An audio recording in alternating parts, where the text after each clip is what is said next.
मध्य प्रदेश की राजनीति में ग्वालियर चंबल संभाग की खास अहमियत रही है। इसका कारण भी है क्योंकि इस इलाके का सिंधिया राजघराना सियासी तौर पर सक्रिय रहा है। बीते 3-4 दशक की बात करें या मध्य प्रदेश के गठन के बाद से, तो सिंधिया राजघराने की राजनीतिक हैसियत लगातार बढ़ी है।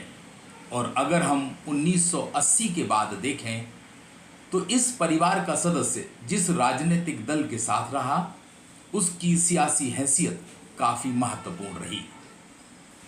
वर्ष 2023 के आते आते तक क्या वाकई में इस परिवार की वही हैसियत बची है या कोई और ग्वालियर चंबल इलाके का महाराजा बनने जा रहा है? दोस्तों नमस्कार, मैं हूं संदीप पौराणिक। बात पते की में आपका स्वागत है। यह भारतीय जनता पार्टी के उन 39 उम्मीदवारों की सूची है जो बीते दिनों जारी की गई है। ये वे विधानसभा क्षेत्र हैं जहां भारतीय जनता पार्टी को 2018 में हार का सामना करना पड़ा था। महत्वपूर्ण बात इस सूची में यह भी है कि इस सूची में वे 2 विधानसभा क्षेत्र भी हैं जिनके प्रतिनिधि ज्योतिरादित्य सिंधिया के साथ भाजपा में शामिल हुए थे, और यह दोनों सीटें ग्वालियर चंबल इलाके में आती हैं। एक है मुरैना की सुमावली और दूसरी है भिंड की गोहद। भाजपा ने सुमावली से ऐदल सिंह कंसाना को उम्मीदवार बनाया है, जो ज्योतिरादित्य सिंधिया के साथ कांग्रेस छोड़कर भाजपा में आए थे, मगर गोहद विधानसभा क्षेत्र से रणवीर जाटव का टिकट काट दिया गया है और लाल सिंह को उम्मीदवार बनाया गया है। सियासी गलियारे में एक चर्चा जोर पकड़े हुए है। क्या ज्योतिरादित्य सिंधिया के साथ जिन लोगों ने कांग्रेस छोड़कर भाजपा का दामन थामा था, सभी को 2023 के चुनाव में उम्मीदवार बनाया जाएगा अथवा नहीं? क्योंकि पहली जो सूची आई है उसने यह संकेत तो दे ही दिए हैं कि सिंधिया के साथ जिन लोगों ने पाला बदला था, उन सभी को भाजपा दोबारा उम्मीदवार बनाने तो नहीं जा रही है। कुल मिलाकर ज्योतिरादित्य सिंधिया, या यूं कहें सिंधिया परिवार का कांग्रेस में रहते हुए जो रसूख था वह कम हो रहा है। यह भी सवाल हर तरफ उछाले जा रहे हैं। इसकी वजह भी बहुत सी हैं, क्योंकि सिंधिया के कई समर्थक भाजपा में आने के बाद अपने को असहज महसूस कर रहे थे और उन्हें लग रहा था कि आने वाले चुनाव में उन्हें वह महत्व नहीं मिलेगा जिसके वे हकदार हैं। लिहाजा उन्होंने पाला बदल लिया है और लगातार सिंधिया के कई समर्थक भाजपा छोड़कर कांग्रेस में वापस लौट रहे हैं और हर बार वे यही कह रहे हैं कि उनकी घर वापसी हो रही है। एक तरफ सिंधिया के लोगों की टिकट में संभावित उपेक्षा और दूसरी तरफ कांग्रेस में घर वापसी मध्य प्रदेश की राजनीति में नए समीकरणों को जन्म दे रही है।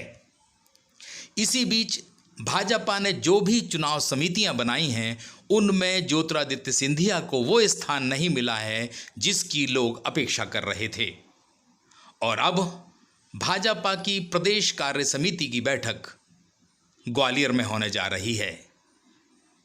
राजनीतिक प्रेक्षकों की इस पर नज़र है। क्या वाकई में इस कार्य समिति के दौरान सिंधिया का कद बढ़ेगा या फिर ग्वालियर चंबल के और किसी नेता की हैसियत बढ़ेगी, या फिर मध्य प्रदेश के दूसरे नेता को ज़्यादा महत्व दिया जाएगा? ग्वालियर चंबल इलाके में सिंधिया परिवार को कुछ इस तरह समझा जा सकता है।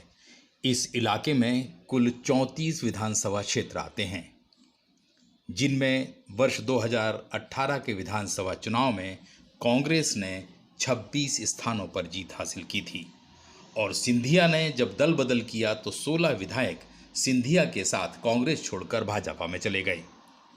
उपचुनाव हुए। इन उपचुनाव में 16 में से 9 स्थान पर सिंधिया समर्थक जीते।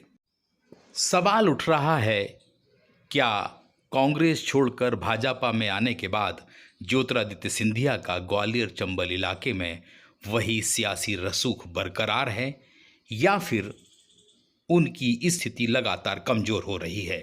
इसके कारण भी हैं क्योंकि उसी इलाके से आने वाले नरेंद्र सिंह तोमर को चुनाव प्रबंधन समिति का प्रमुख बनाया गया है और दीगर समितियां, चुनाव घोषणा पत्र हो या अन्य समितियां, उनमें दिग्गज नेताओं को जगह दी जा रही है।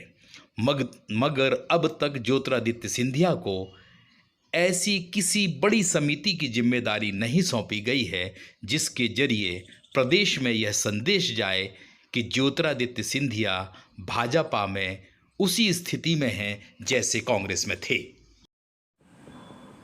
किसी भी राजनेता की सबसे बड़ी ताकत उसके समर्थक और समर्थकों की ताकत उसके नेता की राजनीतिक दल में हैसियत होती है। ज्योतिरादित्य सिंधिया जब भाजपा में आए थे तो उनकी हर बात सुनी जा रही थी, ऐसा नजर आता था। मगर अब ऐसा लग रहा है कि सिंधिया को पार्टी किसी रणनीति के तहत या किसी और कारण से साइडलाइन कर रही है। इसके कारण बड़े हैं क्योंकि सिंधिया बीते कुछ समय से ग्वालियर चंबल इलाके के अलावा बुंदेलखंड तक सीमित नजर आ रहे हैं, जबकि राज्य के दीगर नेता मुख्यमंत्री शिवराज सिंह चौहान, राष्ट्रीय महासचिव कैलाश विजयवर्गीय, केंद्रीय मंत्री प्रहलाद पटेल, फग्गन सिंह कुलस्ते, प्रदेशाध्यक्ष विष्णुदत्त शर्मा प्रदेश के अलग अलग हिस्सों में पहुंच रहे हैं, सभाएं कर रहे हैं, रैलियां कर रहे हैं, मगर सिंधिया का विस्तार पूरे प्रदेश में नजर नहीं आ रहा है। अगर वाकई में ऐसा है तो उनके करीबियों में हताशा और निराशा बढ़ना लाजमी भी है, लेकिन ग्वालियर की कार्य समिति बड़ा संदेश देने वाली रहेगी। क्या वाकई में ज्योतिरादित्य सिंधिया की अब भी ग्वालियर चंबल इलाके में वही हनक बरकरार है, पार्टी में पूछ परख है, या फिर ग्वालियर चंबल इलाके में कोई नया सियासी महाराज भाजपा तैयार करने जा रही है? दोस्तों नमस्कार, आज के लिए बस इतना ही।